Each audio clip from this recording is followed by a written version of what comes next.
need to hear your concerns. And these concerns are going to go back to Ottawa. They're frustrated as well. We're getting blindsided here. And these closures keep moving forward. Now they're up around Upulit. They had this proposal 20 years ago, or in 2020. They were working at this. And it did get kind of shut down. But it's slowly creeping back up, and now they are working at it again.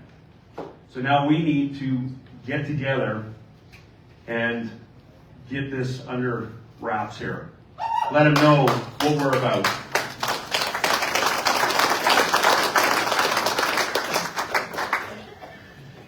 So I am going to throw some ground rules out there.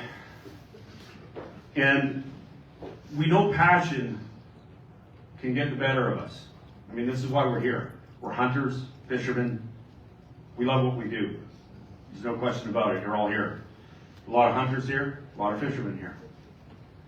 The biggest thing that we ask is you be respectful, professional, and to the point. Let them know how you feel, because our MPs are going to take this back to Ottawa. So again, guys, just I know passion will get you. If you need to yell and scream, go outside the door, let her rip. No problem. We get it.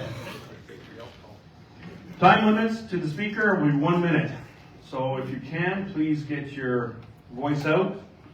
And the recipient, our MP, and any one of our panel board members here will definitely get that sorted out for you and give you a reply, what their thoughts are. The biggest thing is we need to do is stay on top. This is super important because as a tutelage individual that just told me, and he's right on the money, is that the day and age sending an email and sending a letter are gone. This is the new era. And that was our goal to begin with. This is why we were so fortunate to have Jeff and Blaine here, is because to deliver that message now has to go directly to these individuals, your MLAs, etc. Don't write. Phone. Be on top of it. This is your job now. Everybody has to do this. If you're committed to this, every one of you in this room needs to commit that you're going to spend the time anywhere, anyhow, any way to get that message across. Because if we don't, they're just going to keep going up the coast, they're going to keep going up the inner side between the island and the mainland, and they're just going to keep shutting it down. Disruption. Give everybody the courtesy to speak. That's what we're asking. That's what I'm asking. It's, again, everybody who we can get up here, we will. But we are targeting people that it's going to affect their business and their livelihoods. I have a gentleman that gave me some lures here. And it will affect them. Because if we don't have tackle stores, there's no sense having lures. So, without further ado, I'm going to introduce our panel, starting with our MP, our local MP, Jeff Kibble, Parliament for Cowichan, Malahat, and Langford, as well as Port Renfrew. We have our MP, Blaine Culkin, Shadow Minister for Hunting and Fishing. And he's a shadow. I had the pleasure with him to have him on the boat this year. We did some fishing. We were able to talk about a lot of things, that how our communities are going to be affected. And both Jeff and Blaine were at the Port Renfrew Derby, and they saw family. Goes a long ways. It actually struck a nerve. We have Tom Seward of the Pacific Marine, and I always mess this up. So Tom, my apologies. I always call it something else, but it's Pacific Balance Marine Management. It's to do with pinnipeds. And it's very interesting. I've learned a lot just in the last few weeks. And we need to listen to him. It's very important that we do that. And my favorite, Mr. Gary Cooper. Where are you hiding, Mr. Cooper? Canadian television personality, fellow angler, been at it for, I'm going to date you, Gary, over 4 decades, and we still watch your shows to this day, and this is what it's about. And then Jim Shockey. He's world-renowned in hunting. I found him. And come on, Gary, come on up. And Jim graciously accepted our invite, and you'll be able to speak to him because where this is all going is also going to affect our way of life in the hunting world. So this is just not fishing. There's a lot of hunters here. There's a lot of fishermen here, and like I said, Jim will be able to speak and let you know concerns that he's run across, what we're going to be doing, or what he's going to help do, and what we're going to do to help him get there. So he's supporting us, we're going to support him, and we're all going to support. So again, remember guys, speak to your MLAs, your MPs directly. Don't email, because it gets put underneath the shelf. So now that I've said all what I got to say, as far as introducing, I'm going to introduce our first person here today, which is Mr. Jeff Keble. And I'm going to give him the mic, and you'll have the opportunity to hear what you need to say. Thanks, Mark. I really appreciate that. It wasn't a few months ago that I did a campaign event right here as we faced the last federal election, and Mr. Shockey was here as well. I got to say, amazing enthusiasm today. In fact, there's more people here today than there were for my campaign event. So well done to you. That's really awesome. I'm a hunter. I'm a fisherman. My grandfather taught me to fish in Satellite Channel just over there, so I get it. And I've always worked with and supported with BCRFA fishing. So I'd like to thank, first of all, everybody for coming here today. And I see your passion and enthusiasm, and that's great. And that's what we're here to do, is we're here to listen. So I'm only going to say a few short words because really I want to maximize the time on being able to hear what you have to say to bring your message back to Ottawa. So is that fair?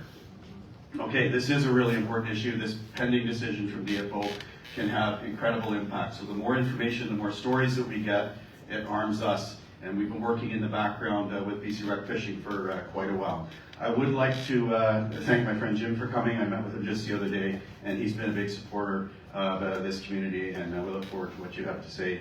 And so thank you for that. I'd also like to thank Conservative Member of Parliament Mel Arnold. He's unable to be here today because of commitments in the riding, in his riding, but he's the Shadow Minister of Fisheries, and he really wanted to be here, but he has also been working with us and helping on this file, and he's certainly well aware of everything that's going on. And for my Conservative colleague, Blaine Falkins, who's come all the way from Alberta, a testament of how important this is to him. He's adjusted his riding schedule, flew in at 1 in the morning, arrived here about 1 in the morning, and is flying back to Ottawa with me early this afternoon. So if you see us disappearing, that's because we have a flight to catch. But we've adjusted our schedules so that we can be here. And I think that my Conservative colleagues, just by their participation, by coming out, and thank you, it really means so much to me, and more importantly to everyone here, that you took time to come out here and be here. So thank you so much for that. Really, really wonderful. The petition, has everyone had an opportunity to see that? We've been circulating that. If you haven't signed it, please sign it.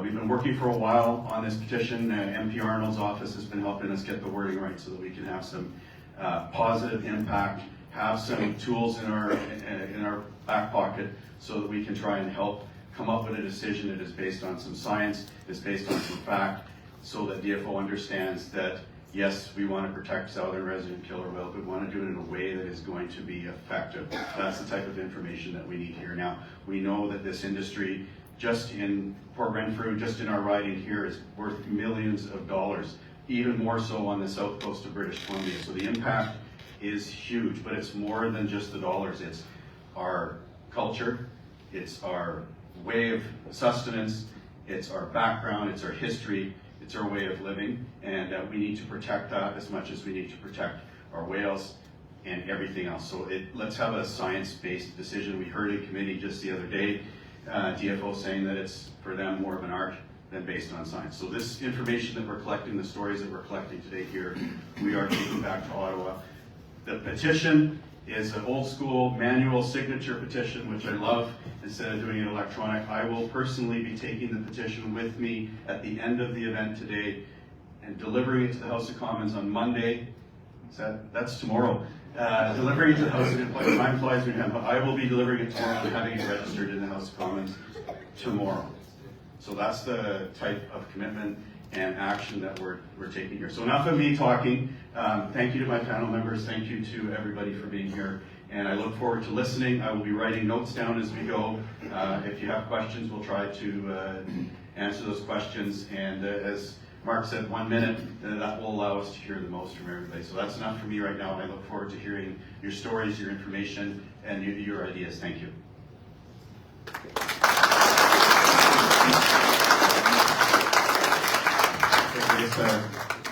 Plane all the way from Alberta. Thanks for taking the time to come out, and here you go.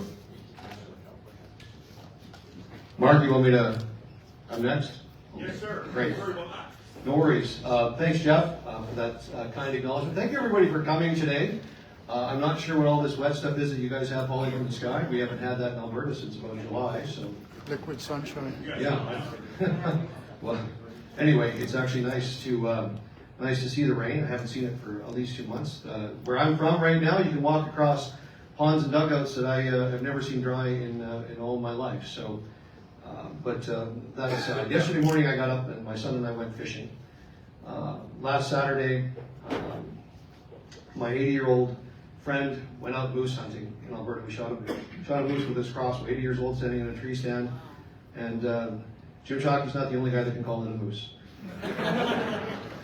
I got lucky. That's the reality.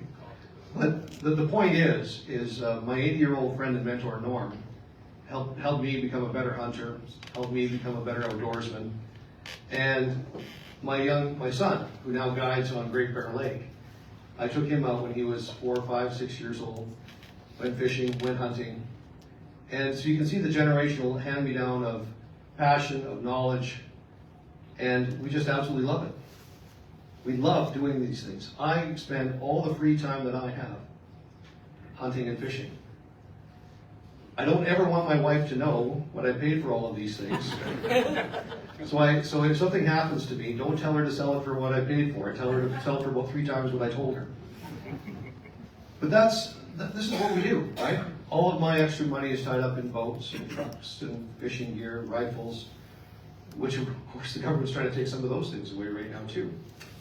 It feels to me, as somebody who grew up on a farm in central Alberta, grew up outside, outdoors my whole life, I worked 3 months as a roughneck on a service rig, and I had enough money for a down payment on my first house.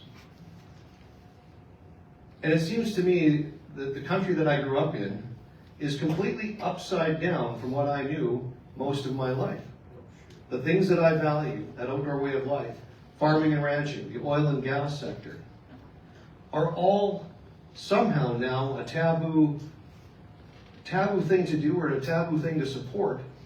And I feel like I'm a foreigner in my own country. And when I take a look at what's happening here in British Columbia, and especially in Manitoba, but it's happening across the country as well, with the agendas that are happening, I don't know if you guys, have you heard 30 by 30 and 50 by 50? Do you guys know what that is? Have you heard of marine protected areas and marine conservation areas? I've been out on the coast of Newfoundland. Was in Cape Breton for the gun rally here a little while ago. It's the same story everywhere we go. This agenda is actually going to deny us access to the land and to the water and the waterways that we've typically had access to for generations.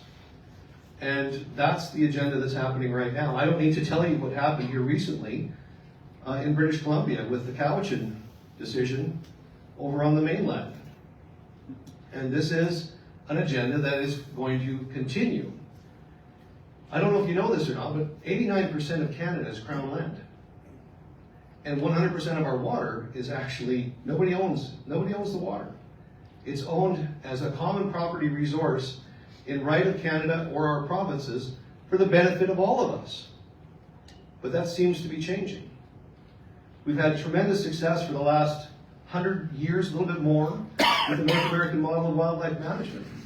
I'm sure Jim will tell you, hunting here is completely different than hunting in other parts of the world. Because the deer, the elk, the moose are a common property resource that we all get to share in. And we should all be able to vote for a government that gets to decide how those resources are allocated. And right now that is changing. It's going to fundamentally change how we access it, who we buy our licenses from, and it's going to fundamentally change how those resources are managed. And I'm worried about it. And the fact that so many of you are here today, right now, tells me that you're worried about it as well. Because I want to be able to take my God willing, I'll get some grandkids here soon. I want to be able to take my grandkids out with me on the quad or in the side-by-side or in the boat, catch a fish, shoot a rough grouse, whatever the case might be. And I'm worried. Now, it's not as big of a problem that I have in Alberta as you guys have here in British Columbia, but even in a treaty province like Manitoba, we see seizures of land, we see self-governance deciding that they're going to deny access to moose hunters who have a license from the province of Manitoba to go moose hunting in a certain area, being barricaded and blocked from doing that. Massive tracts of land. Have you guys heard of the Seal River watershed? It's an Indigenous protected conservation area. This is part of the 30 by 30, 50 by 50. 50,000 square kilometers in northern Manitoba. It's the size of Nova Scotia.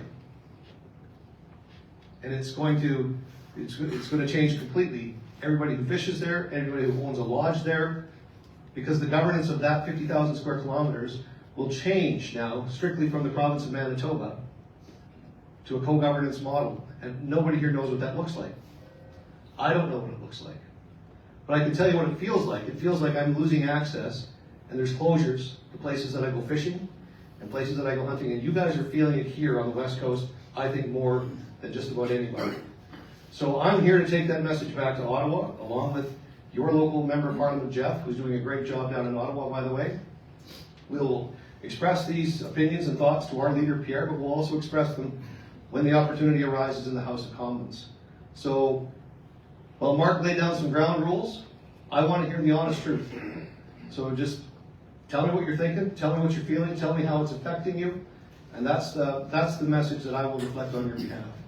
But I'm concerned, and the fact that you're all here today tells me that I'm right to be concerned because you're feeling it too, and we need to change course. We need to change course fairly quickly before it's too late. Thank you.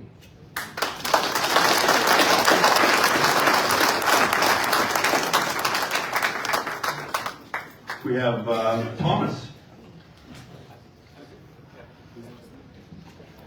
Yellowhouse, greetings. My name is Thomas Seawood, President of Pacific Balance Marine Management. I'd just like to thank the Cowichan tribes, chief and people, for allowing me to be in their traditional territory and to speak with you all, and to thank the BC Recreational Fisheries Association for inviting me, because this is going to make the government tremble. They do not want the First Nations, the Indigenous, to be teamed up with the non-First Nations. And the message that's going to come to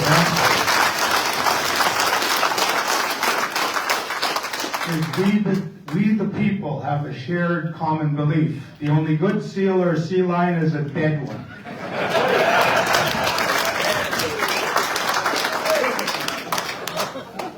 Since 2018, I've been leading the campaign to see a harvest for seal and sea lions by the First Nations to be able to sell them and export them into the United States. But I learned something. I learned that the non-natives wanted to be participants. They wanted to be included. And I said, that's what we're going to do.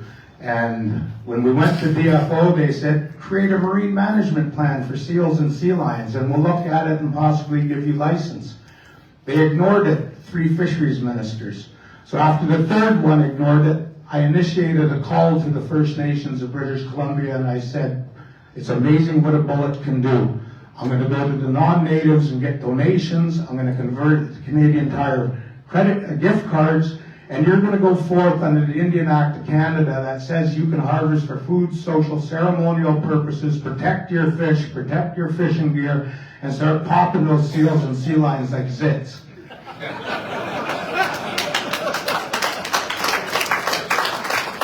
thousands of seals and sea lions have sunk. It's amazing how fast they sink, but we try to get 100% retrieval, and we get a few. And we have meat going with sea lion meat to Lower East Side, Vancouver, East Hastings, to be given out in the soup kitchens. We have training programs with our people now for sustainable traditional foods, so they get reintroduced with seal and sea lion into their diets.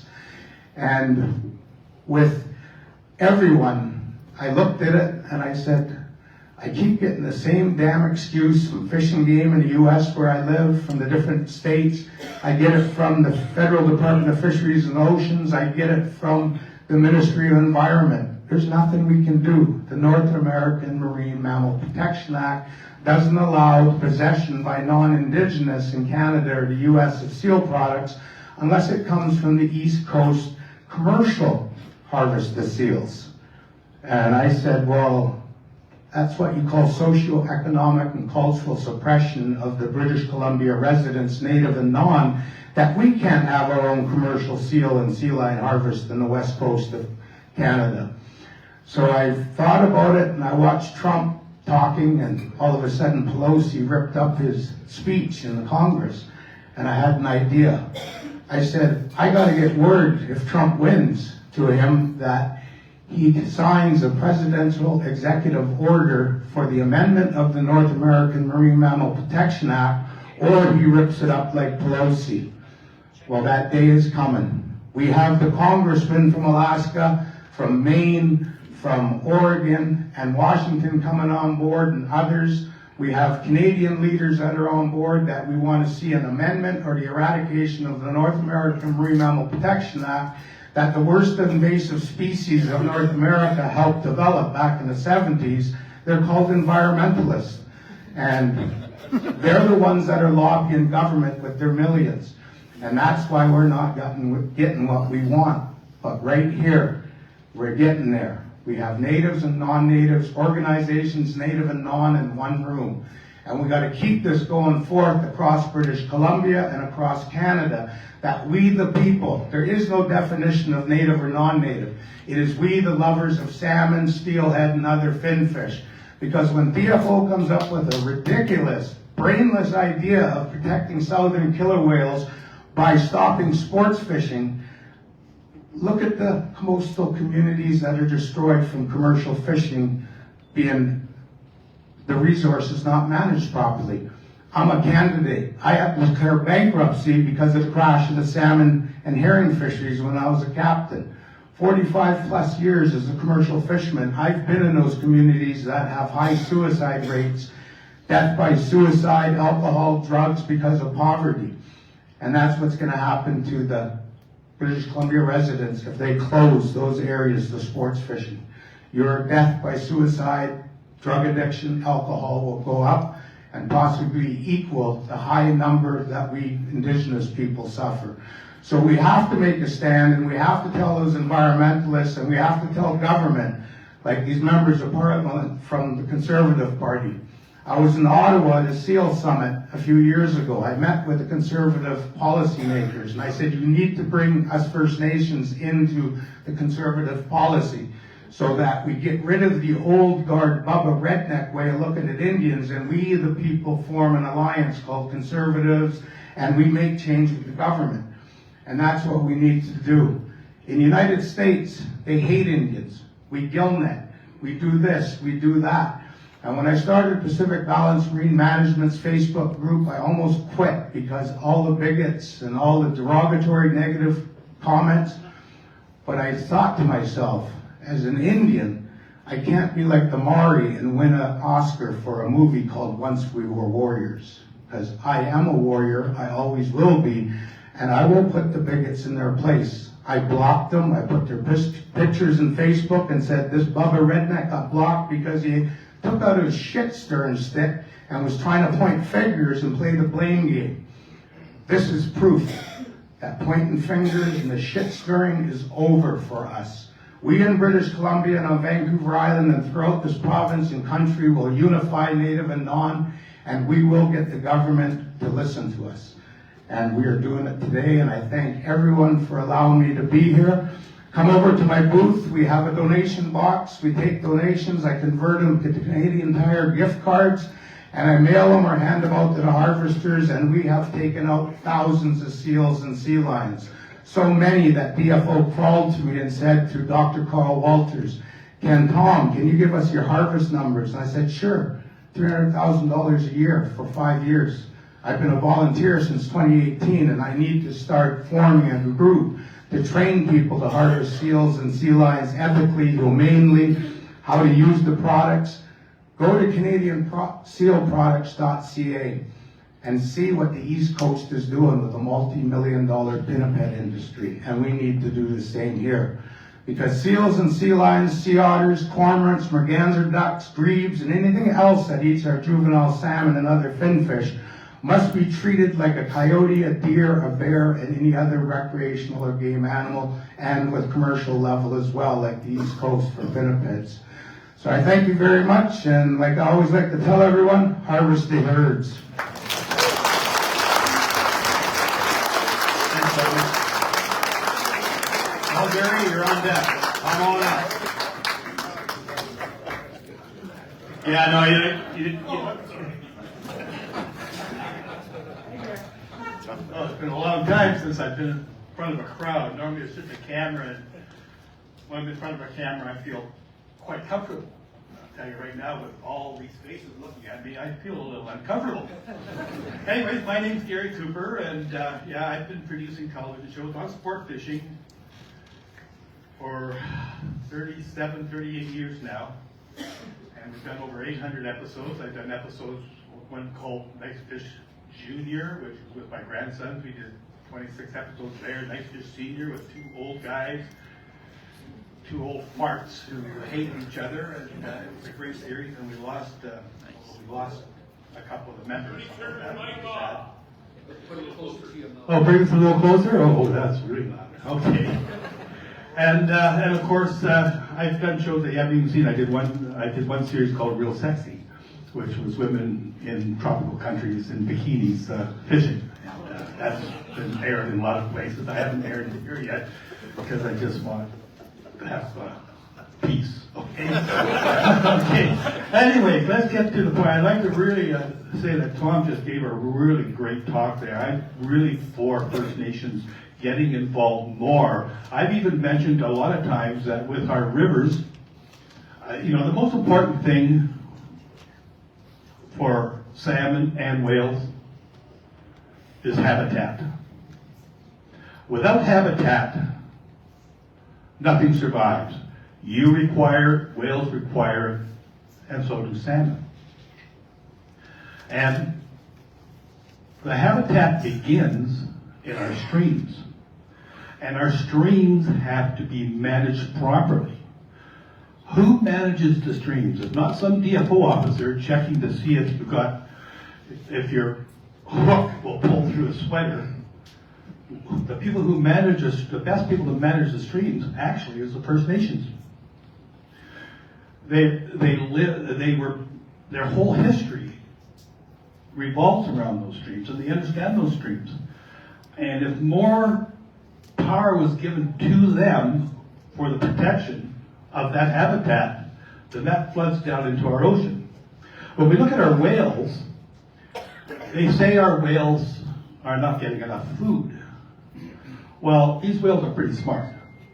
If there's no food in the Straits of Juan de Fuca or Georgia Strait, they go down the Columbia River. They're like a salmon. Salmon follows the feed. They're not stupid.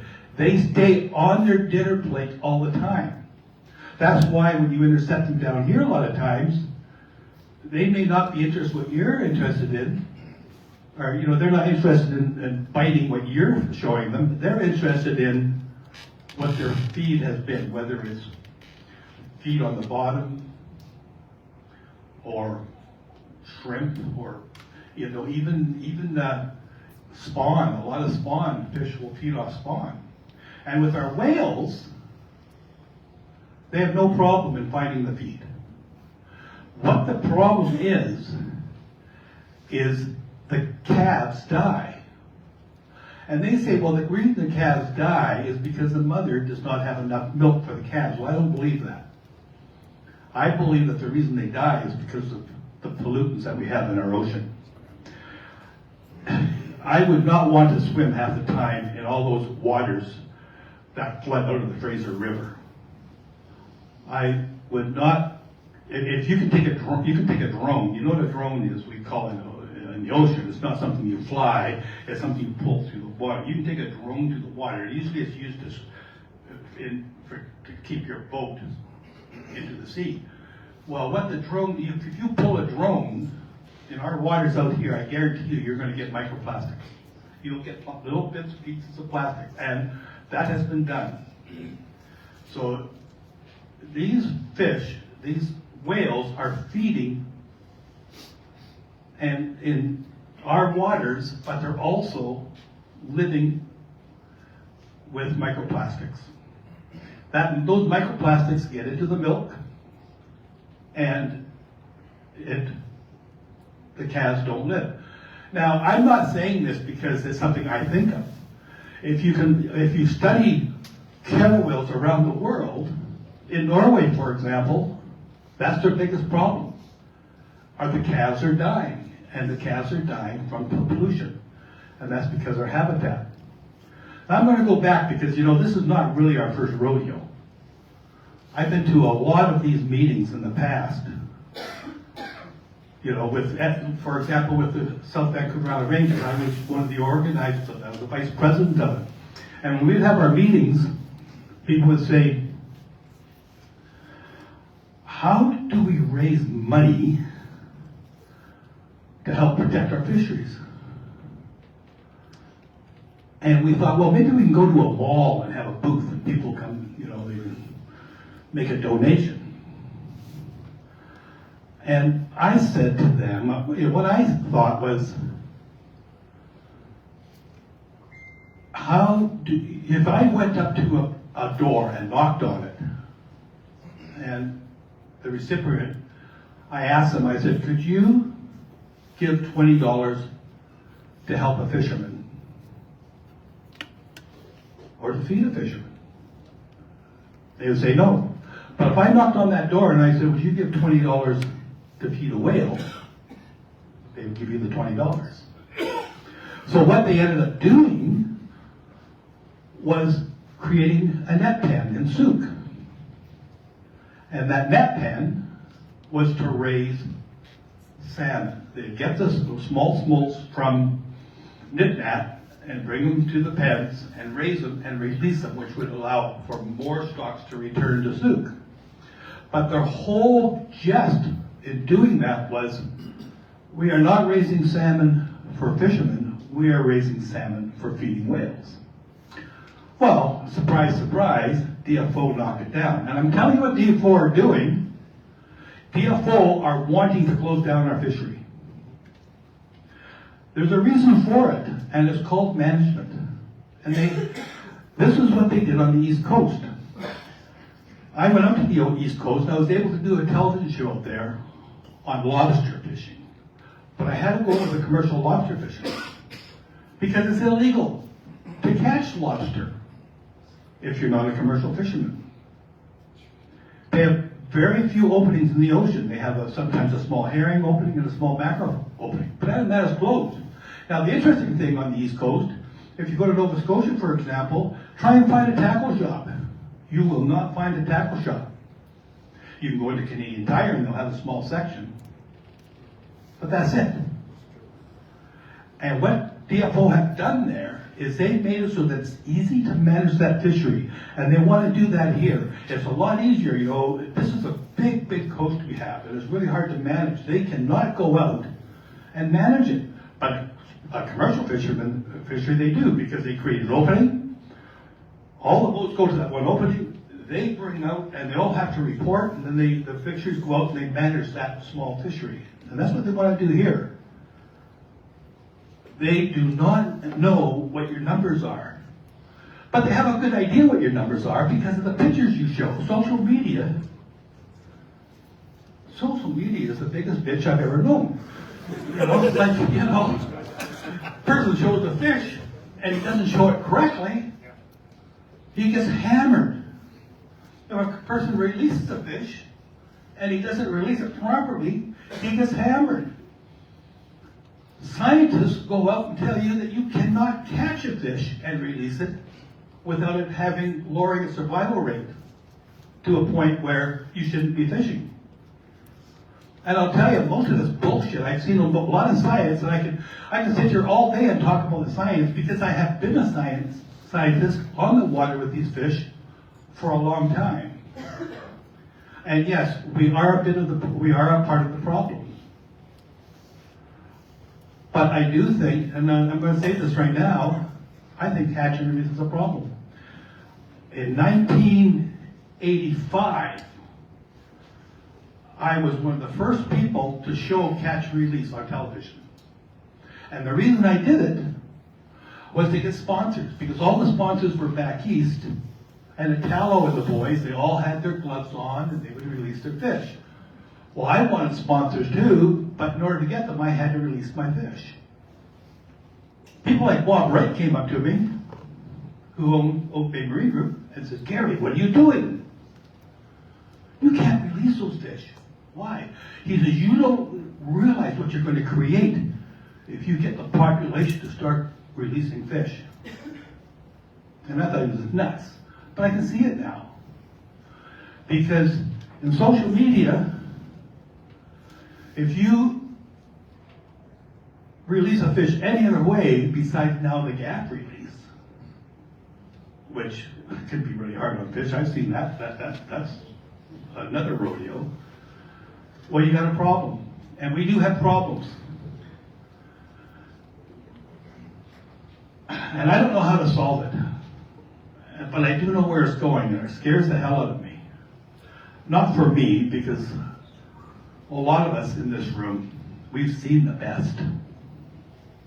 But we want something for our children. We want something for our grandkids. And so it's really important that we fight like hell. And this organization, I've been involved in a lot of other organizations. I cannot believe these people, what they have done to bring the awareness and the need for the reason that you're here today. And I'd like to thank the association for that. That's all I'm going to say. Just keep fishing, because you know, to protect sport fishing, you have to promote sport fishing. Thank you.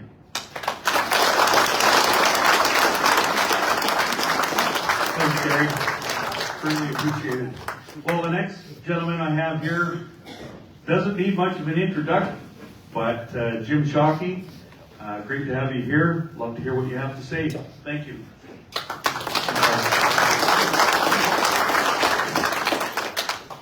When Mark first introduced me or said that I'd be here speaking, he said he showed up courageously. And that actually is the truth, because in this room I am by far and away the worst fisherman that exists. Here's the truth. I've only caught 2 salmon in the last probably 15 years, and that's only because I went out to Port Renfrew and Nick Huey did all the work. I had no idea. I loved every second of it. So, yeah, courageous is a good word. I got to stand in front of you and talk about a problem that affects you guys, you know, more than me, although it affects all of us. We're all outdoorsmen. We live a field-to-table lifestyle. So this morning, and I'm going to be really quick. Thank you, Gary. I get 1 minute now.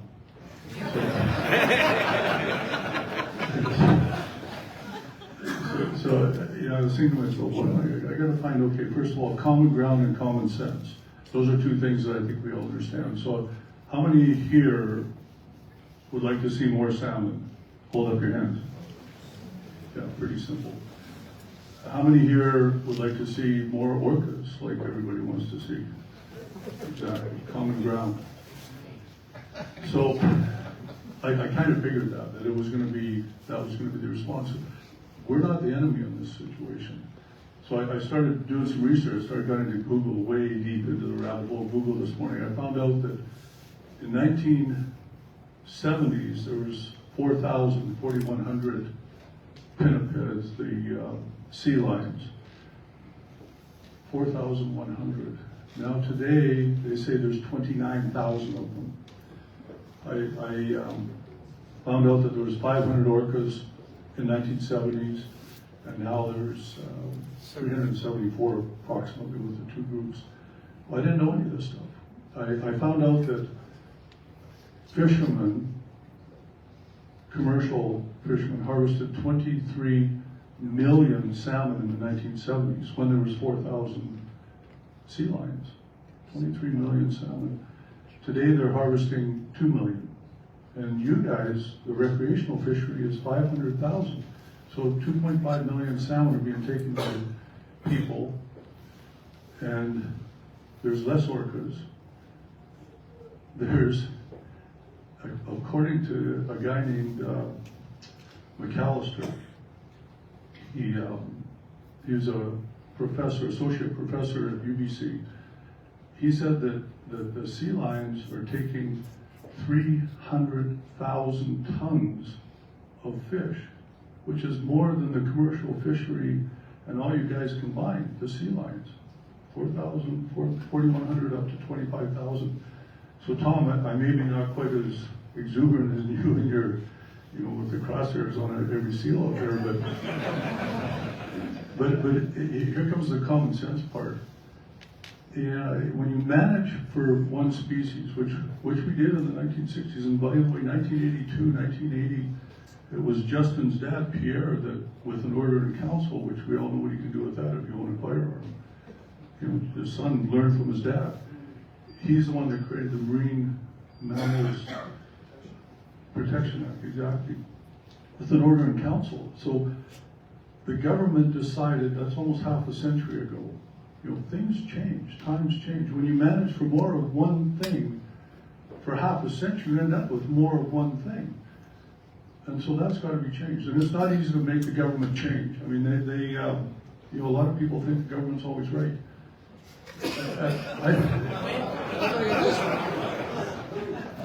Maybe not a majority of people, but 1960s, I found out that the government at that time put a Browning machine gun on Quadra Island to shoot orcas. I mean, they were obviously wrong doing that, but at the time they thought they were right. So in the 60s, when they said, let's make more seals and more sea lions, they were probably right at the time. It was what they were thinking, but now it's time to adjust the thinking, and that's where these gentlemen come in. I know these gentlemen, Jeff and Blaine, personally, and they're on our side. They're on our side as outdoorsmen, the field-to-table lifestyle that we all live. So support these guys. I really want to ask how many people voted NDP, but I just can't make myself politicize this event.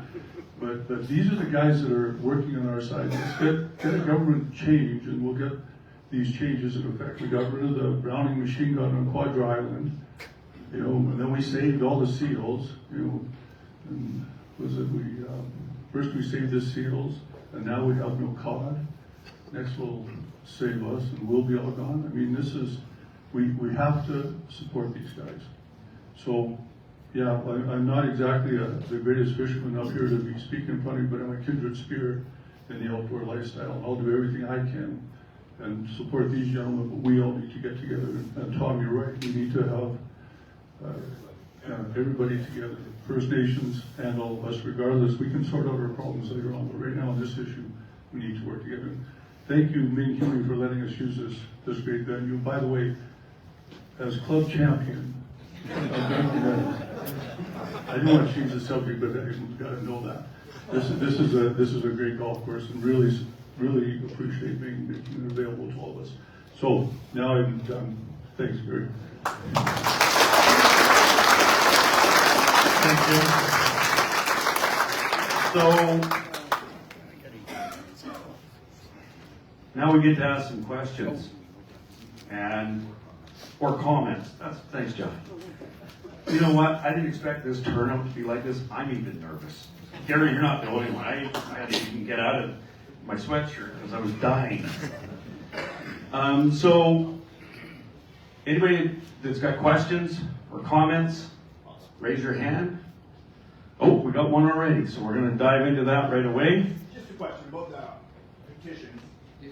How important are they for your, to take to Ottawa? How important are the petitions for you to take to Ottawa? Because if I get a copy of those, I'd probably get 50 fishermen signing that aren't here. That's all, we probably know lots of fishermen that aren't here. Will sign your petition. You just got the people here. There's hundreds and thousands of us. Thanks for the question. Maybe we can have the people doing the questions come here and then we can pass the mic around, just be a little more efficient. Petitions potentially could become a motion that could potentially become law. The number of petitions that become law is very small. But what a petition does is it raises awareness. It allows, when we present it in the House, to publicly state and put into the record what is an important issue for the community. That's the biggest thing that the petition does. It's a tool for us to fight and to make a record. The more signatures, the better it's going to be. So I will be hopefully getting almost everybody, if not everybody's signature here, if you truly feel that is important. And I will take that with me today when I go, and as I said, register it tomorrow. What about for the future? I mean, you're gonna submit these petitions to tomorrow, right? Mhm. Is that what you're saying? I mean, I will carry it and we will be registering it tomorrow. When it will be tabled, I'm not sure of the specific date. But it helps get it put on the public record and bring the information forward that there's a challenge and a problem. So it's a challenge we face when we're in opposition.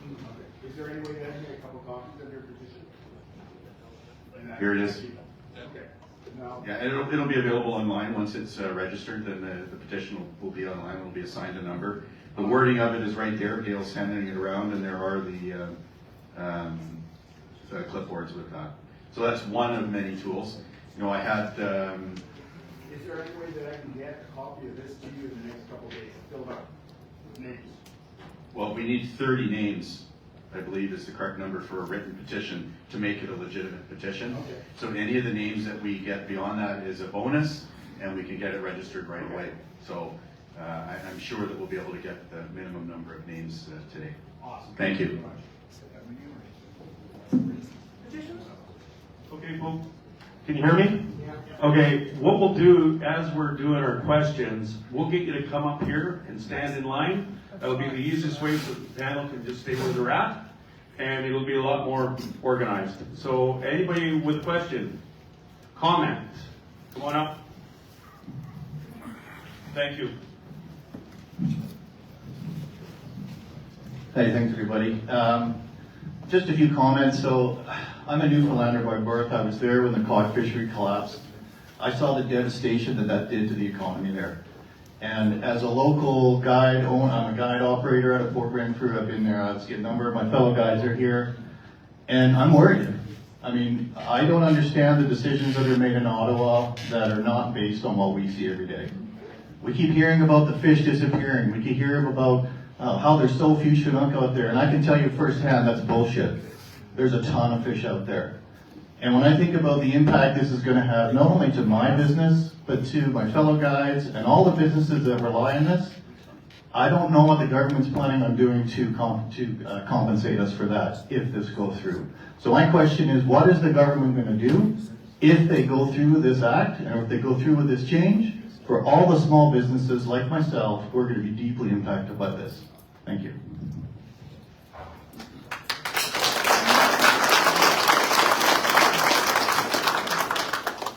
Excellent question. What's your name? Adrian.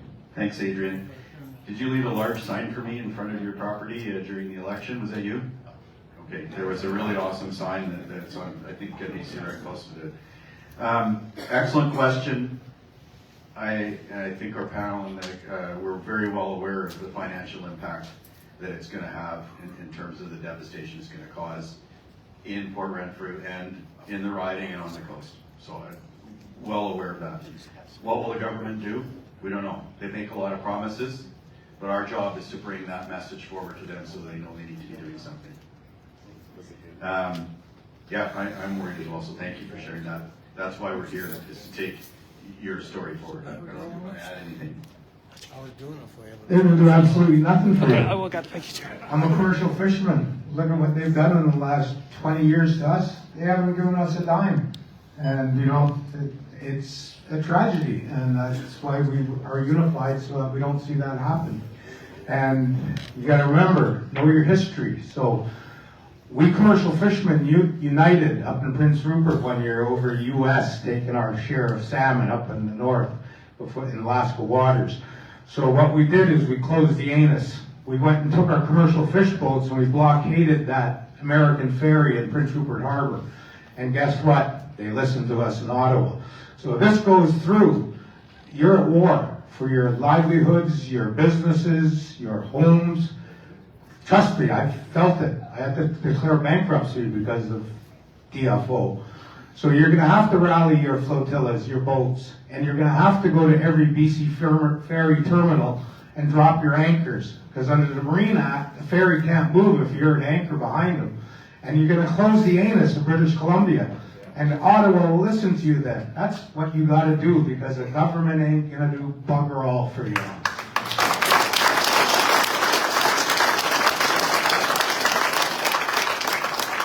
Sorry to change subject, but we'll get back to it. There is a white cube van that's blocking a drive out there. So whoever owns the white cube van, could you move it for us, please? Thank you. Hello everyone, my name is Trevor Harris, and I've been in the sports fishing industry since the early 80s, and used to work for DFO for a number of years in Bellacoola.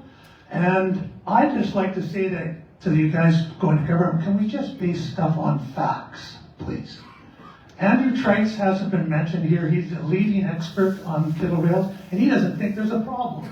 He thinks the population is right where it needs to be, and we need to go with facts, not this bullshit that we get fed all the time. I'm quite tired, and I'm sure everybody, we just want to have decisions made on facts, not a bunch of rhetoric.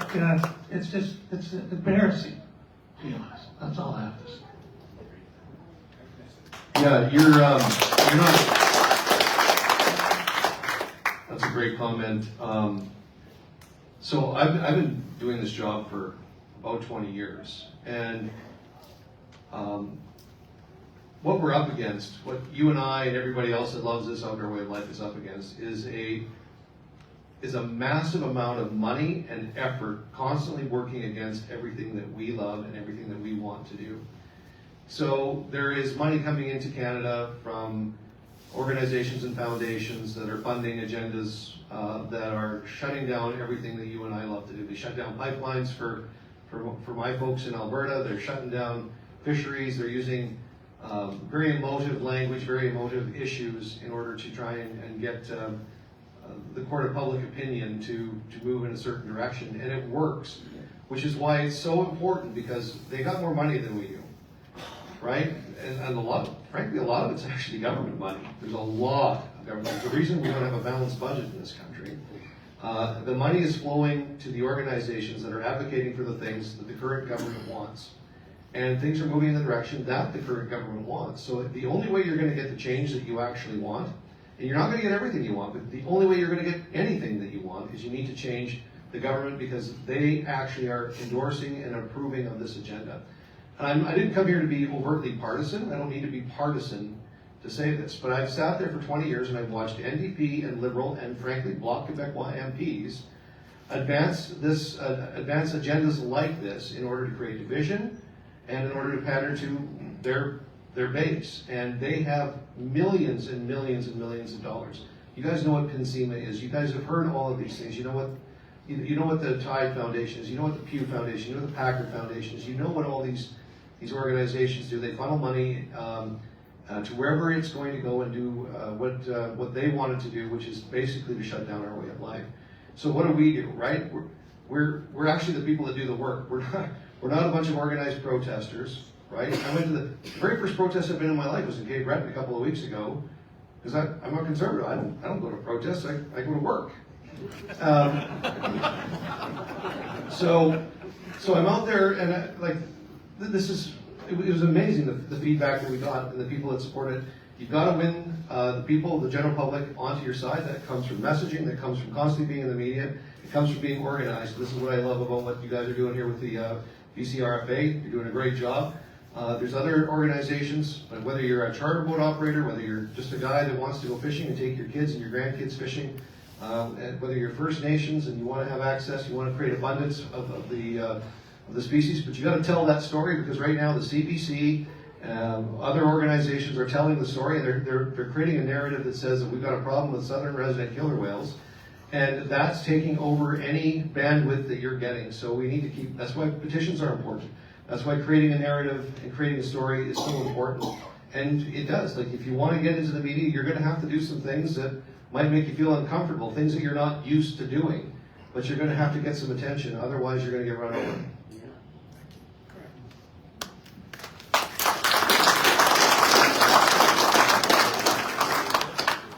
Dr. Andrew Trites, he's been with them for quite a few years at meetings with them and that. He's basically an environmentalist puppet for the corporations, and the main one is the whale watch fleet.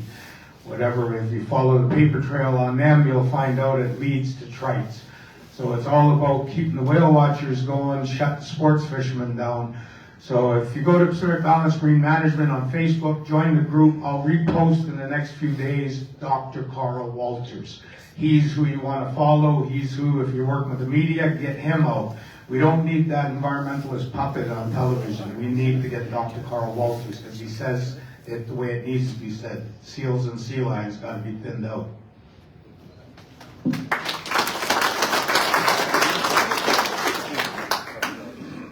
Hi there, Aaron Brevick from Port Alberta. Very active in our municipal politics and stuff. Previously ran in the ACRD and city council elections.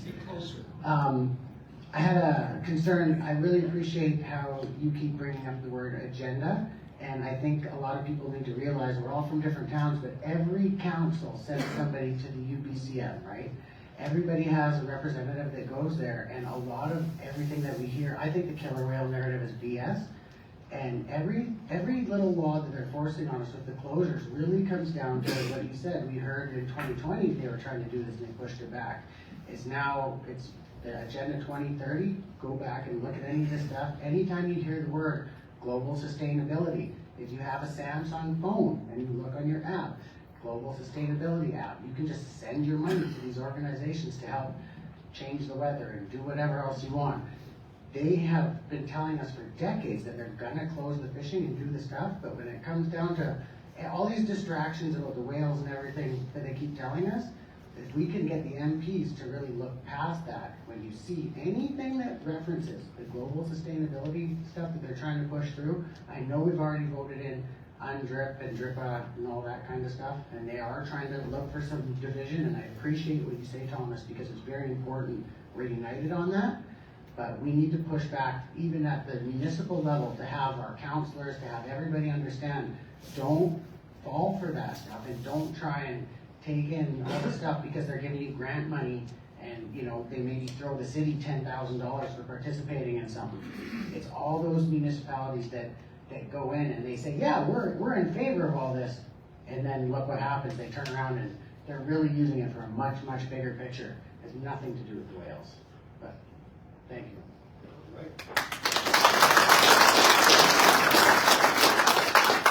Good comment. Thank you very much for sharing that.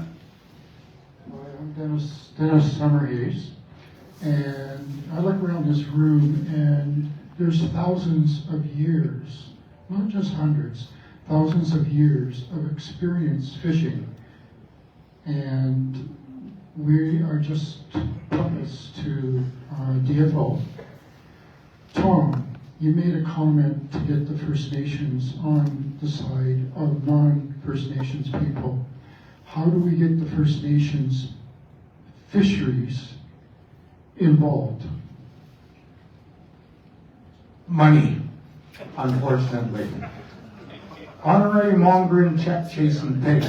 That's what I call a direct depositor, fisheries resource managers, chief and councils, managers of administration units in the tribes. How dare you phone me, email me, and actually expect me to work for my direct deposit? That's who you're dealing with. So Indians or Mexicans north, up in British Columbia. You gotta get the brown bags, you gotta fill it up with money, shove it under the tables when you take them out for dinner, because that's how you get forward progress. And unfortunately, that's just the way. You know, with me, thousands of seals and sea lions are dead because of donations and Canadian Tire gift cards. But it's making a difference. The other way is, how many of you sports fish operators, company owners that service the sports fishermen have First Nations working for you, or know First Nations who are involved in the sports fishing industry where these closures are going to take place? Well, find them.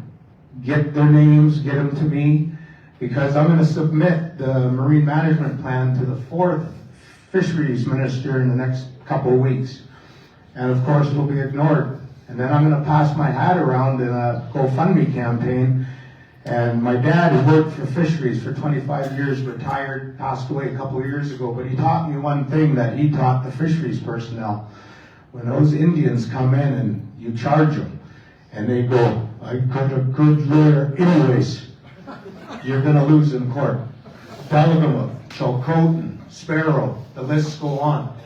So if you're going to take on DFO, and I'm going to take them on, I'm going to go marching in with a pocket full of cash to Supreme Court, British Columbia and Victoria, and I'm going to sue what's his name there, Neil Davis and his ivory tower in Vancouver, and Ottawa will take notice. And I'm going to sue under UNDRIP, United Nations Declaration of Indigenous Rights and Title.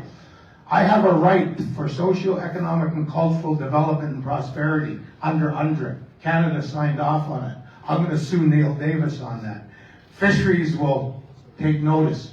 And one of the things I'm going to put in my affidavit or whatever you call it, and hopefully you guys help me with the GoFundMe so I can have a good lawyer anyways to do all the paperwork.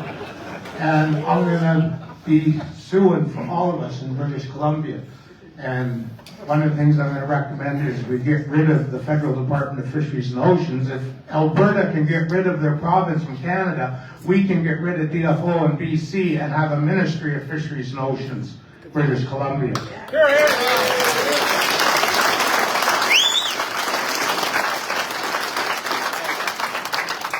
give me the ammunition and how we're going to do it. Unity, court cases. Because Neil Davis, he's got his head out so far up his back end, his eyes should be brown. We ain't going to get anywhere with him. But we drag his ass to court, they'll take notice.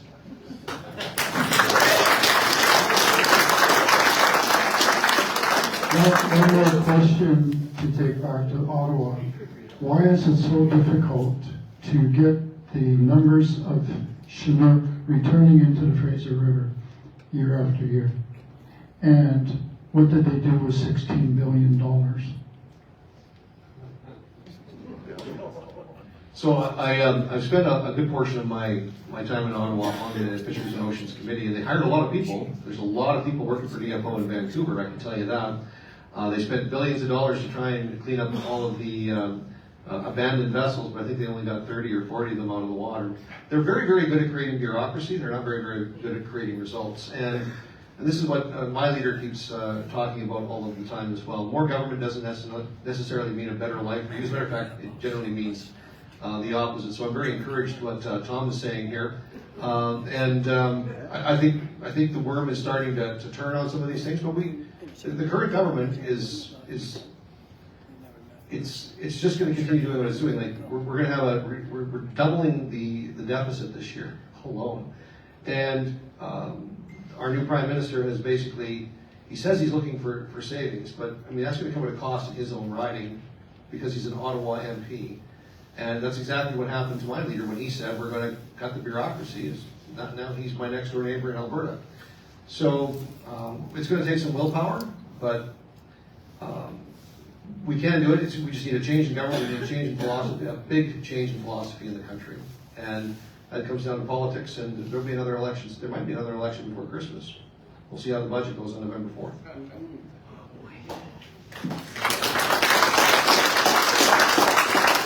Just gonna comment here on that. Don't believe the environmental BS about the Chinooks and coho stocks.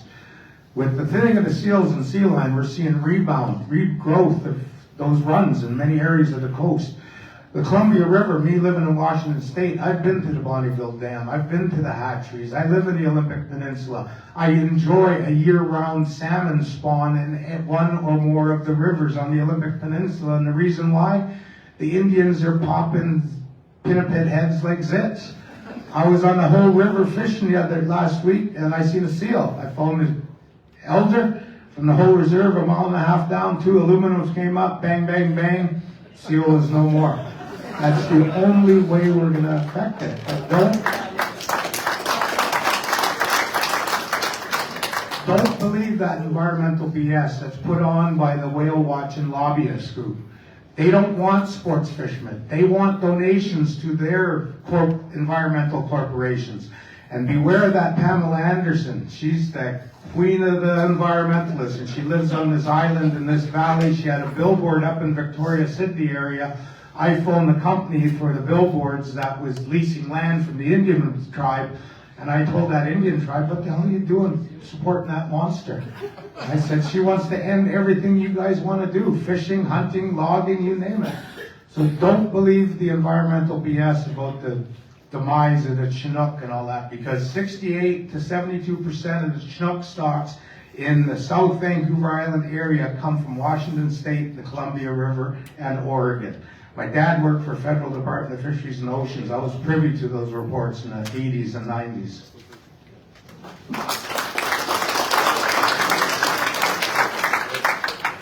My name is Ken Calvert. I live in Port Renfrew. I'm from Alberta originally, and I'm very much a fish out of water in this room. Pardon the pun. I've gone fishing 50 times in my life and never caught a damn thing. I got one fish on a hook one time. I panicked so hard that I pulled him right out of his mouth. Jim, if you went with me, you'd be pulling him in all day. All day. I'll take you fishing. I've heard that. I've tried it. You'll have a great day. What I do is I manage short-term rental accommodations for a lot of the guests of Fisherman's Day. And I have 6 full-time employees in town where it's hard to get work. I guarantee them employment year-round, based on, in large part, what sport fishermen bring in the summer. It's the whole economy of our coastal communities is built around tourism, and a large function of that is sport fishing. And if we don't protect it, we're going to see the lights start to blink out on a lot of these small towns, because there is not a lot of extra jobs and things to do around there.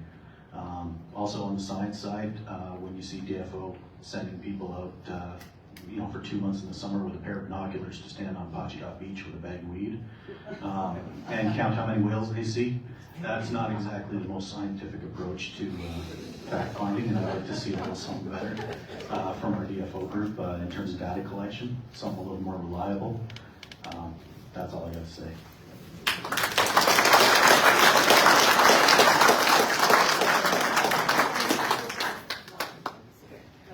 Hello, my name is Graham Whittam. My family's been in the valley here since the late 1800s, and yeah, fishing's been the way of life. My grandfather taught me as a young boy to make failure crabbing, and something I've been born into. And I've actually this year bought my own boat, got my guiding certifications, and trying to start my own business.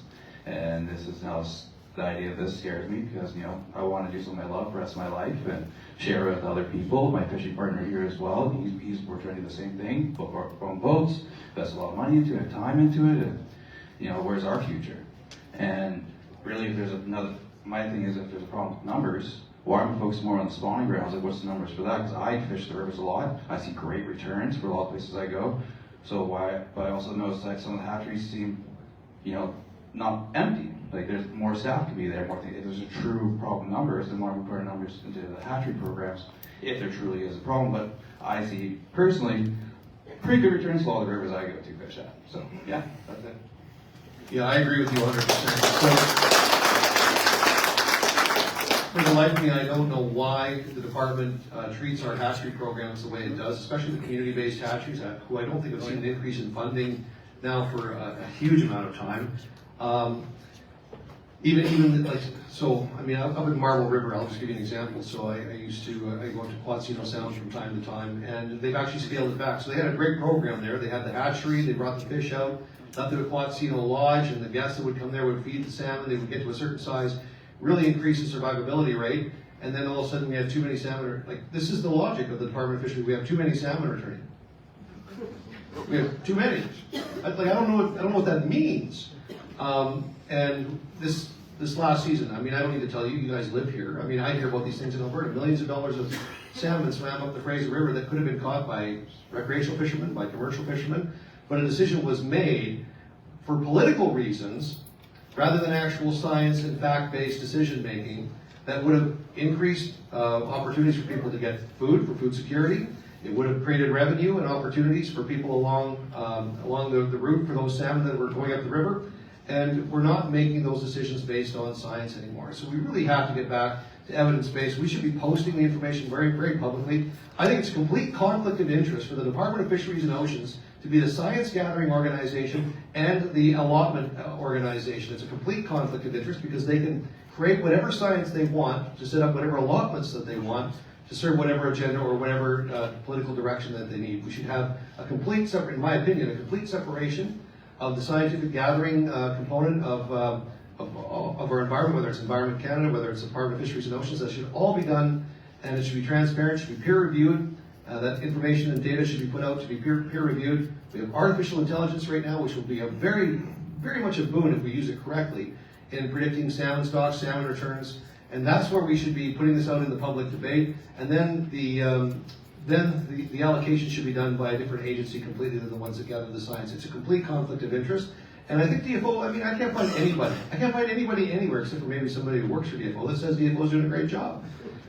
So, like, something's wrong. You can't fool the people that live on the land and like, you know too much. Like, you know, I know where I live. I know how many moose there are. You can't tell me that, you know, the moose allocation makes sense, because it doesn't make sense. Because I can see it with my own eyes. You and I are the ones that are out there in the environment day after day after day. We know what's going on. You can't bullshit us. And the department continues to keep bullshitting us all the time. It's got to stop.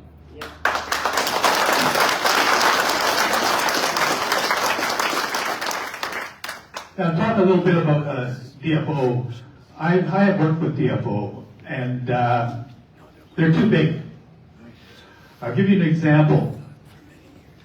I was contacted, they wanted to have a video done on rockfish and the proper releasing of rockfish. They told me their budget. I said I could do it. I said, well, look, I'd like to talk to your scientists. And they said, no, Gary, you don't need to do that. We trust you. You just do it, and we're sure it's going to be okay. Well, I didn't want to go with that.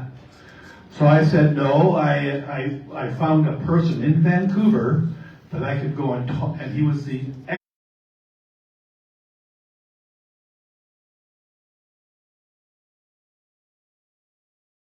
and I took a couple people. I did it with a couple people very well known in the sport fishing industry. One of them was Martin Page, and we went out and we did the video, and we were happy with it. And the video was, by the way, made for sport fishermen. So we sent the video in, and they say, well, I'd like our people to have a look at it. Okay. And in the contract, I had said that they could have 2 revisions. In other words, when you get the video, there's things you don't like, let me know, and we'll change the revision. I sent that video in 10 times. And every single time they would say that this is the revision we want. We did the revision, we would send it, and then they would counter their own revisions with other revisions. And this went on and on and on till finally we had this messed up video, and I said, no more revisions. And I don't ever know whatever happened to that video. I've never seen it. I can go to DFO's website, I never saw it. It was a great video. But that sometimes when you get a large organization like this, they have so many scientists, and a lot of these scientists are university, people just came out of university. They've got the job at DFO. Now their job, if you want to keep your job, is to produce science. And a lot of that science is flawed. And also, no one in that department wants to make a decision, because that decision could hurt them. And so they pass the buck. And that is one of the biggest problems. It's too big. And it's really hard to, you can go political, but then it comes back to DFO, and then they make the decisions. And I'm not a political person. I've talked to some people in our organization that are, and I say, look, don't talk politics to me, because I don't go there. It's a bad thing to talk about, right? All I do know is I have seen so many ministers of fisheries on all sides, and they're all handcuffed, because they don't really know what the hell's going on, because DFO doesn't really know what the hell's going on. That's the rant, okay? Thank you.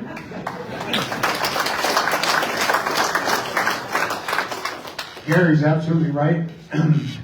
Same with everyone else at this table. DFO doesn't know what's going on. So Pacific Balanced Marine Management did work with DFO. We came with a seal sampling program to establish whether or not there was toxicity levels in the seals and sea lions. We worked with DFO. We have the whole program developed. We even went out and have over, I think it's $80,000 at the University of Victoria to do the toxicity testing. We have $1 million+ for the harvesting of the seals, payment of the native hunters, boat time, fuel, bullets, transport to the toxicity testing, and for tanning of the hides. And we have money available for those First Nations to teach their people how to sew and make garments. Everything's in place. Pacific Balanced Marine Management has worked for 7 years.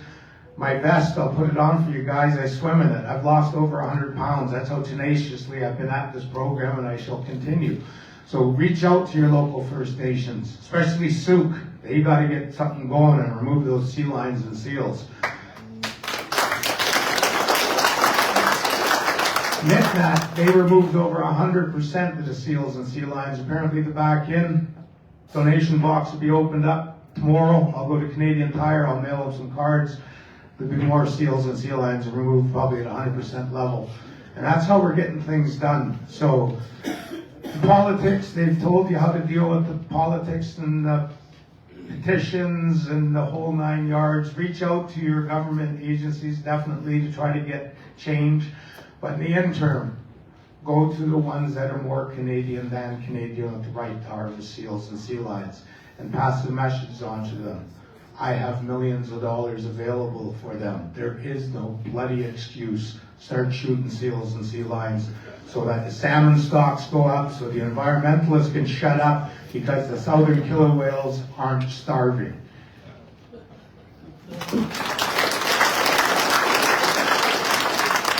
We only have a certain amount of time. There are 2 other guests other than these gentlemen that I'd like to call. Speaker just died, sorry. That I'd like to call up, and I'd like them to speak because they're going to be greatly affected by this. So guys, you're the last 3, and then I'm going to call the other 2 guests that I'd like to have up here. Thank you. Hi, my name is Jeff Metcalf. I thank you guys for being here today, sharing your experience and thoughts with us, especially Jeff and Blaine. I appreciate you guys supporting this cause and moving it forward to Parliament. It's obviously very important to all of us. We've talked about science versus politics. Just want to share some thoughts for you guys moving forward. The straight out salmon numbers are good in the Salish Sea, the Pacific Northwest here. Most rivers we're getting above average returns.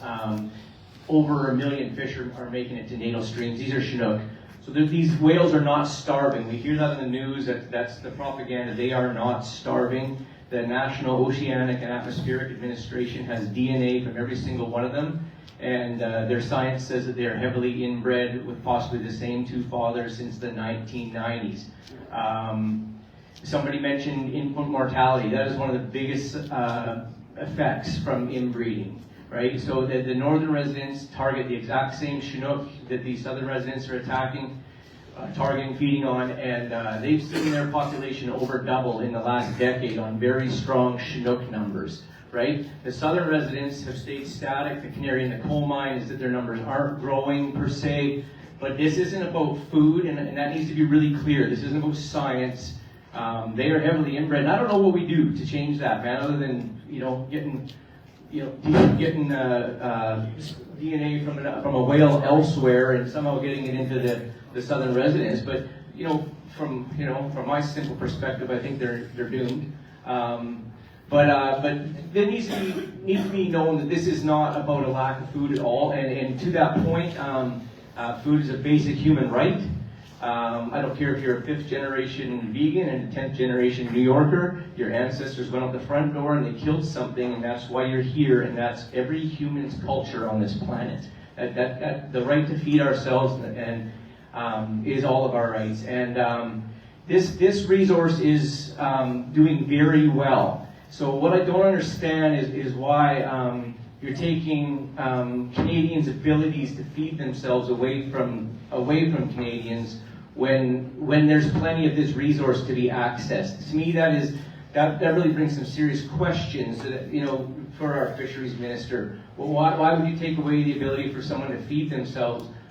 We all understand if there's no fish here, we'd be doing everything we can. Certainly, we wouldn't be putting hooks in the water. We'd be supportive of these proposed measures, but that's not the case. And so science needs to trump politics here at all costs. And there's lots of food. These whales are not starving. They're heavily inbred. They're probably doomed. And thank you for taking this cause up for us.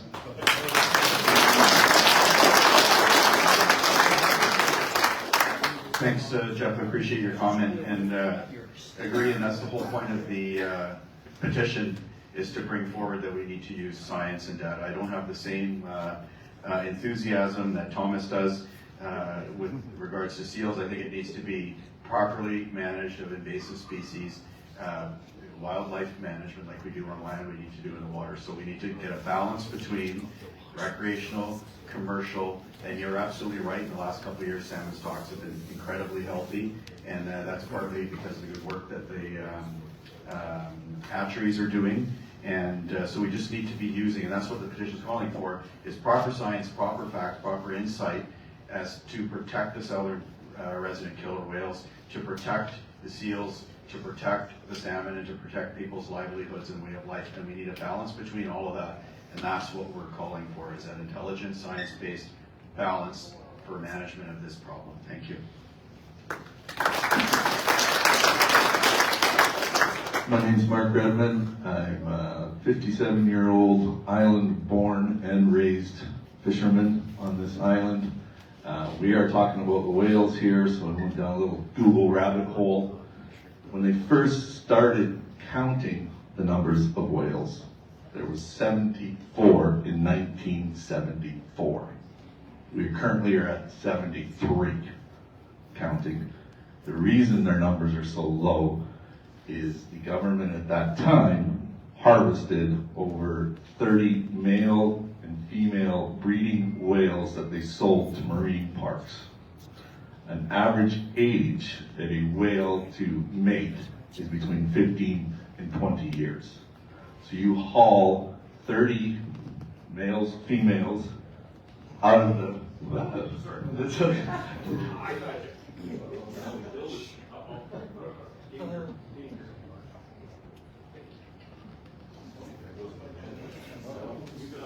There we go. So, trying to blame the numbers on fishermen and not enough food is completely BS, in my opinion.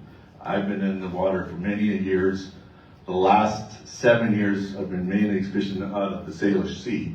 In the 7 years, twice I've seen whales, killer whales, twice. So how are you going to shut down Souk? Because there's no feed, but the whales aren't coming there. The salmon fishing in Souk has been unreal for the last 6-7 years. So my point is how can they base it on the numbers when originally the government was at fault for selling all these breeding males and female whales, you know, in the first place, right? So we're still paying because they're trying to catch up. Because like, again, when the whales don't mature to sexual rotation until 20 years, it's a long way to keep up. So that's just what I mean. And the flip of that, every one of our fishermen that are in here, guides, everybody, on our licenses, we pay for hatcheries to produce fish. But yet we're not allowed to harvest a hatchery fish is absolutely ridiculous. It's a put and take fishery. That's what they're there for. But we're not allowed to harvest them. That's all I gotta say.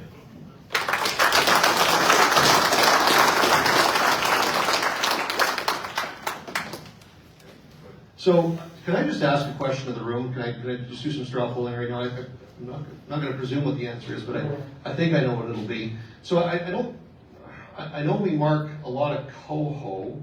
I don't know if 100%, but we don't even mark. I think we mark what 10% of the Chinook. Who would be in favor of actually using your tax dollars to do something like marking all of those fish? Okay. So. Yeah, I know. So I mean, so everybody in the room is fine with Mark Selective Fisheries, right? Everybody's good with this, and okay, good. That's what I wanted to know. The other question I have for you is, like, I've heard this narrative about these killer whales and the fact that the alpha genetics were probably taken out years ago for these marine parks. Is this ever part of the conversation in mainstream media on the island? Does anybody ever talk? So this is what I'm talking about. This is what we're up against. You've got a well-funded organization, multiple sources of funding, creating that narrative that we need to solve this problem that, by all accounts, seems practically unsolvable, and yet the only people paying the price are the folks that are in this room and anybody who wants to go fishing. So you've got to do the things that I think Thomas is right. You've got to get attention somehow, but you got to get this message in. I don't know how we're going to get this message in the media, but I think if reasonable people knew the facts about the southern resident killer whales, they would say that the solution that the government's proposing right now is unreasonable if they knew the facts. I just don't think they know the facts. Is that right? Yes. So how do we? So that's the age-old problem, right? How do you make positive decisions? But the government owns the media. That's Defund CBC. Yeah. So there's a lot. Yeah. There's a lot of moving parts here, but I just wanted to get a sense of that. That's been my sense every time I've come out here. I just wanted to check with the room. Yeah. May I say one thing? So, with the removal of the whales, it's been a hush-hush subject. So I've been in many meetings and in a coalition with other associations in meetings. And the biggest thing that gets always talked about is their feeding. You're absolutely right. There is the Orchid Institute. They've published some stuff. They've got some stuff going. And I've actually counteracted those comments for that reason alone. And actually educated. That site got shut down. So you're absolutely right when nobody knows what's going on. And the biggest problem that we have is communication. Social media right now is the game.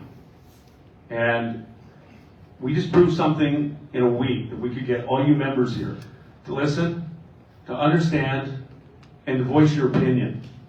And that's what it takes. We've got to get more of it out there. And as others have said, we've got to get in the MLA and MP's doorstep. That's what we got to do. We got to be in front of them. So, yeah, that will answer a lot of questions for you. Yeah, I'm kind of a nervous public speaker, so I'll try to get this out. My name is Mark Hubbard. I'm actually from Penticton. Been an outfitter for 49 years. Been an outfitter for 49 years out of the Okanagan, Penticton. And my way around government, I know it quite well. I've been the president of the local association, Okanagan Guide Association, for over 30 years. And probably served on 22 different committees. So I know my way around government pretty well. I've had lots of meetings with ministers, premiers. You know, most of it ends up lip service. Petitions are part of the plan, but they're good. But it's direct action. And what Tom has said, he's nailed it. We need the longboats and the Boston whalers to get together and go to Victoria Harbor and stop a ferry. And you need to have it done, and you need to do it sooner than later. Because you're gonna get nothing with government. Us outfitters have gone through it. We've had quotas slashed, seasons canceled. There is no compensation. You're not getting nothing. The government's great at divide and conquer. They tried to do with the outfitters and resident hunters for years, created an allocation policy, made us fight like wolves. We got past that. Now what it is the Indian peoples of Canada and the rest of Canadian people. That's who they're trying to fight now. And they nailed it. It's been said here a few times today. We need to partner. We need to partner. It's the only way that we're going to get anything done with government is with the people of Canada and the Indian peoples of Canada together. We need to get the longboats and the Boston whalers to Victoria.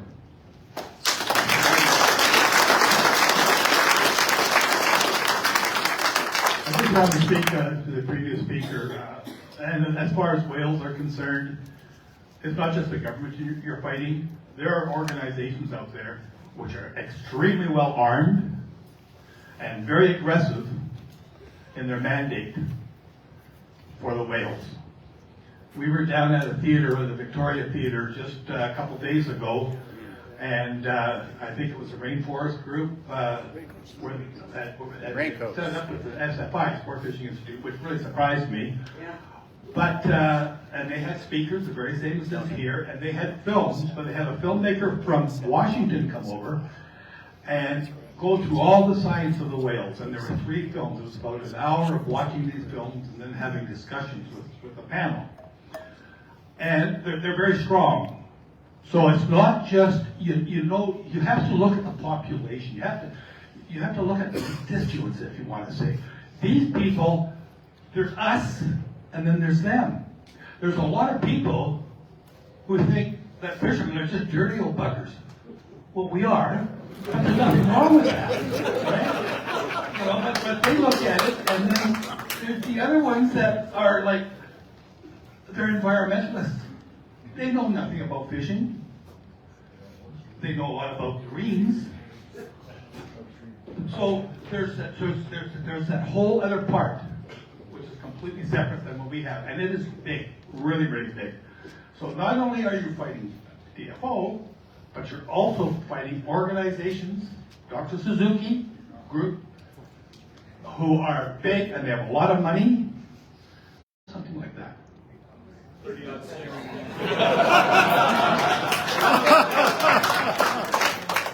Bang, bang. Because it's fun. So Dad was career Federal Department of Fisheries, Oceans, Biological Tech. Hatcheries work. I grew up with building incubation boxes with them. They work. Fisheries stopped that because they weren't too good. Chinook. And it's working. It has been working for almost 15 years or more. So ocean ranching, hatcheries, incubation boxes work. Olympic Peninsula, Washington State, the Indians held the government when they said they wanted to stop hatcheries. Go right ahead. We're just going to go do them ourselves. Government can't stop them because they're more American than American. The First Nations in British Columbia are more British Columbian, more Canadian than Canadian. Work with them. Unity. That's what Pacific Balanced Marine Management advocates. Unity, and we become we the people. This room here I videotaped and took pictures of, it's going to bring government officials to their knees, seeing that we are all we the people. And that's what it takes. But push those native tribes in the areas that are supposedly listed to be closed for sports fishing, get them getting money so they can start their enhancement programs, increase their enhancement programs, so the environmentalists and DFO don't have a bloody excuse. There's a lot of fish in the water. They're all adipose clipped, and we want to catch them, and the whales will eat them, and there is no problem because the environmentalists are full of shit, and it's all propaganda.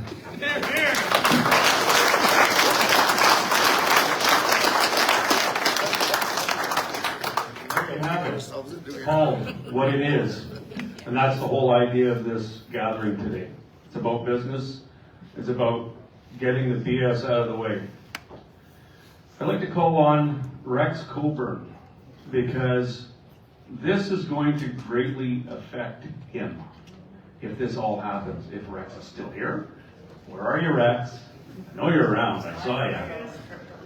I know you don't want to come up, but I think you need to hear it from his perspective as a business. Thanks, Rex. Sorry to talk short notice, but you're the man.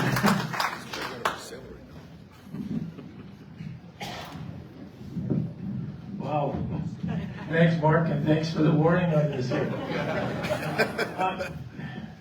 I think it's tremendous to see a turnout like this, and I've enjoyed listening to all the speakers, and particularly to you, sir. I found it refreshing, and I think we can all learn from your wise, the life you've lived and the decisions you've made. So thanks for your efforts. The resource, I'm an operator. We have a campground right in Port Renfrew, and yeah, it's a business for me, but it's also a way of life, and that's what I'd like to speak to. Is that's what it is for just about everybody I see that I know in this room. It's not, we're not making money off of it. It's what we do. It's what our hobby is. And I think that's important. When you start taking these things away from Canadians, I think you're taking away all the pleasures that we have. So, and the other thing I would just like to touch on is, and it was kind of interesting because we make donations every year to the 4 Mile Creek Hatchery. There was a period there where we put our fundraising elsewhere, but the money that was raised was not raised by me or by our business, but by the fishermen who come there and support the Derby and buy 50-50 tickets and donate prizes to be raffled and stuff. So I think we all have to keep that up. This year, our fundraising took a little bit of a turn, and I think it was Blaine one of you was mentioning it. We've put a caveat with it this year that the funds go towards tagging with the coated wire tags and clipping the Chinook salmon in Port Renfrew. And I think if we do that, hopefully in 4 or 5 years, we'll really know how effective the hatcheries are, particularly for our area. So again, thanks Mark, Cynthia, Gail, and all you people for all the work you've done on this, and timelines everyone.